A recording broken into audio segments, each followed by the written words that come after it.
बहुत खरा होचे गरम होचे तार सहित बहुत गुलगुली होचे से गुलगुली रे घिमरी हो जासी सही घिमरी के केंता देसी उपाय रे भल करमा।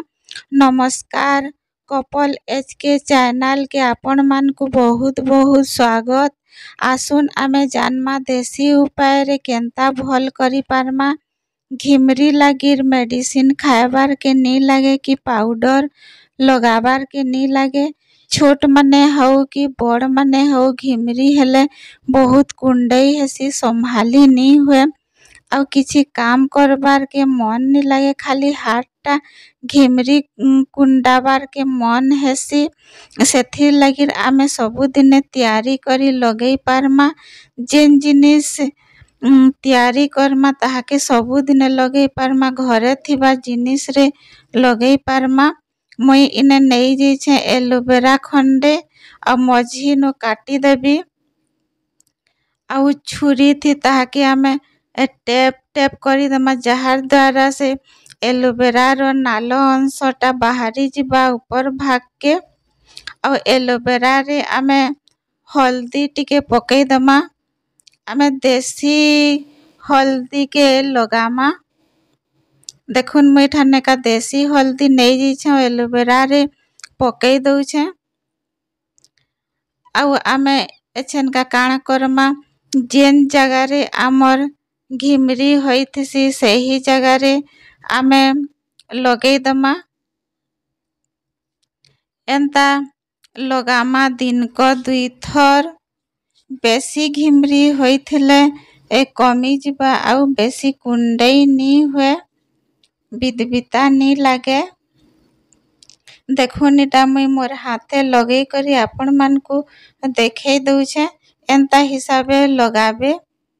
एलोवेरा टा ठंडा आउ हल्दी मध्य ठंडा। देहरे जदि इन्फेक्शन होइथिबा हेले हल्दी लगाले बढ़िया काम देसी इन्फेक्शन कमी जायसी। घिमरी भी खाली हल्दी लगे देले कमी जायसी आउ हल्दी संगे एलोवेरा लगे देले बहुत जल्दी घिमरी कमी जायसी। मार्केट नु आनबार नु घरे जगई थिबार एलोवेरा गज बहुत बढ़िया घिमरी रे काम देसी आउ घिमरी टा कमी जायसी आउ सबु दिने लगाबार के पड़बा। दिन रे लगाबे नेले रात रे लगाबे 2-3 घंटा रखबार के पड़बा। घिमरी के केबे छोट भाबबार कथा नुहे।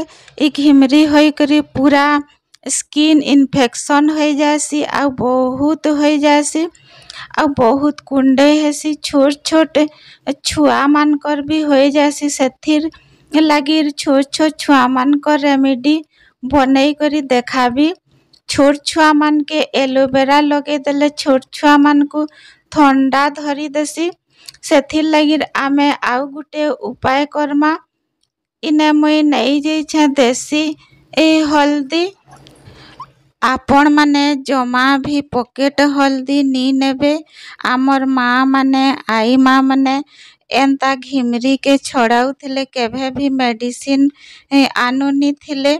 पाउडर भी से टाइम रे किछि मिलू नी थिला। सेते बेले एंता छोट छुआ मान कर घिमरी होइथिले किंबा कोनोसी इन्फेक्शन होइथिले एंता उपाय करी करी से माने कम करूथिले घिमरी के।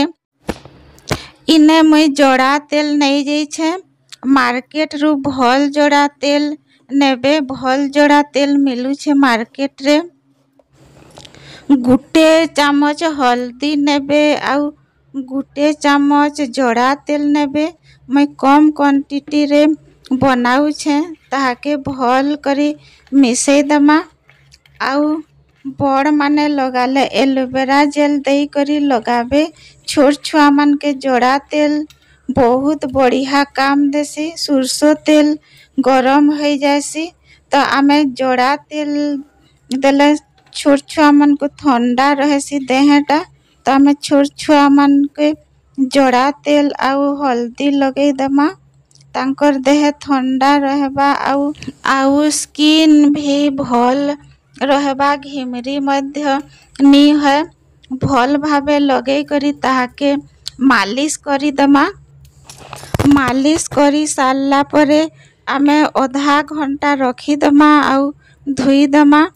ଛୋଟ ଛୁଆମାନଙ୍କର ଦେଶୀ ଉପାୟ ଇନୁ ଆଉ ଅଲଗା କିଛି ନି ନ ବଡ଼ମାନଙ୍କର ଯେନ୍ଟା କହିଲି ହଳଦୀ ଆଉ ଏଲୋଭେରା ତାରନୁ ଅଲଗା ଦେଶୀ ଉପାୟ ନି ନ ଯେନ୍ମାନଙ୍କର ଘିମିରି ବେଶୀ ହେସି ସମ୍ଭାଲି ନି ପାରନ୍ ସେମାନେ ଏନ୍ତା ଘରୋଇ ଉପାୟ କରି ଭଲ୍ କରବେ। ଆଉ ଏନ୍ତା ଦେଶୀ ଉପାୟ କରି କରି ଆପଣମାନେ ଘିମିରିମାନଙ୍କୁ ଭଲ୍ କରୁନ୍। ମହୁ ଥି ହେଲେ ଯେନେ ଇନଫେକ୍ସନ୍ ହୋଇଯାଇଥିସି ହଳଦୀ ସାଙ୍ଗେ ମହୁ ସେ ଜାଗାରେ ଲଗେଇଦେଲେ ମହୁଟା ଭଲ୍ ହେସି। ଲେକିନ୍ ମହୁଟା ବହୁତ ପଇସା ଲାଗ୍ସି ତ ଏନ୍ତା ଜଡ଼ା ତେଲ ଆଉ ହଳଦୀରେ ଘିମିରି ଛଡ଼ାଇ ପାର୍ମା। ଯଦି ଘରେ ଏଲୋଭେରା ଗଛ ଥିବା ହେଲେ ଖଣ୍ଡେ ଆନିକରି ଲଗାମା ହେଲେ ଆମର ବହୁତ କମ୍ ଖର୍ଚ୍ଚରେ ଭଲ୍ ହେବା। ଯଦି ଘରେ ଏଲୋଭେରା ଗଛ ନି ନ ହେଲେ ମାର୍କେଟନୁ ଏଲୋଭେରା ଜେଲ୍ କିଣି ଆନ୍ମା ଆଉ ଟିକେ ଲଗେଇଦେମା। ଇଟା ବି ବେଶୀ ଖର୍ଚ୍ଚା ନି ହୁଏ। ମୁଇଁ ଯେତେଟା ଉପାୟ କହିଲି ଜମା ବି ଖର୍ଚ୍ଚା ନି ହୁଏ, ଜହ ଖର୍ଚ୍ଚା ନି ହୁଏ।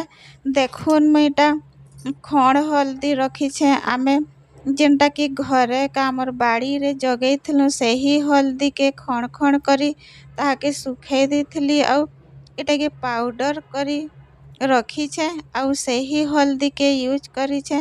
ଆପଣମାନେ ଏନ୍ତା ଦେଶୀ ହଳଦୀକେ ୟୁଜ୍ କରବେ ହେଲେ ଭଲ୍ କାମ୍ ଦେବା। ଆଉ ପକେଟ୍ ହଳଦୀ ୟୁଜ୍ କରବେ ହେଲେ କାମ୍ ନି ଦିଏ। ଆଇ ହୋପ୍ ଇ ଟିପ୍ସଟା ଆପଣମାନଙ୍କୁ ଭଲ୍ ଲାଗିଥିବା।